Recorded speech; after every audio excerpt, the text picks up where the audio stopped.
Radau tokį klausimą. Jeigu aš suteiksiu paslaugą kažkokiam tai asmeniui vieną kartą, ar man reikės mokėti mokesčius? Ir kas bus, jeigu aš tokią paslaugą kartą per savaitę suteiksiu vis kitam asmeniui? Ar tai gali būti mano hobis, ar jau ekonominė veikla? Tai apie tai jau parengiau ilgą turinį YouTube kanale. Bet dabar labai trumpai. Tai jeigu tai bus vienkartinė paslauga, kažkokiam galimai juridiniam vienetui, susirašysite sutartį, viskas tvarkoj. Juridinis vienetas išskaičiuos 15% GPM, sumokės į biudžetą ir viskas. Bet jeigu jau kas savaitę yra ketinimai teikti paslaugą ir žmogus tikisi, aš supratau, kad tikisi, kad čia pasinaudos tais 2,5 tūkstančio neapmokestinamųjų pajamų. Tai nieko panašaus. Tai yra jau ekonominė veikla, tai pasikartojantys veiksmai. Ką tokiu atveju reikia daryti?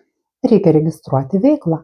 Tiesiog, ar tai individuali veikla pagal pažymą, gal ta paslauga galima su verslo liudijimu, jeigu yra toks EVRK kodas.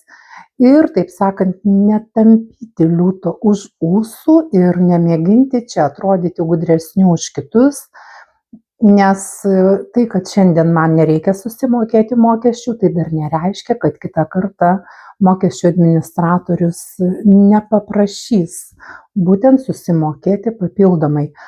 Ir dar vienas dalykas, tai jeigu išsiimi individualią veiklą, ir tai yra pirma savarankiška veikla, tai gal net nereikės mokėti įmokų sodrai. Ir tas GPM procentas bus mažesnis negu 15. Nes reikia prisiminti vieną dalyką, kad jau nuo kitų metų tos visos pajamos apmokestinamos 15% jau krenta į 1,12 VDU krepšelį. Apie tai yra sukurtas jau kitas video turinys YouTube kanale. Gal mano kolegų Financial Lithuanians, nežinau dabar, į kurį mes ten įkelsim. Tai nedarykim klaidų ten, kur jų galim nedaryti. Ir jeigu galim išvengti kažkokių nesusipratimų, tai tiesiog išvengim jų. Ir šiuo atveju aš tokiam žmogui atsakyčiau, jeigu tu ketini savo veiklą vykdyti kas savaitę, registruok, ar tai juridinį vienetą, ar tai individualią veiklą, bet nedaryk to tiesiog aklai. Pelningo verslo.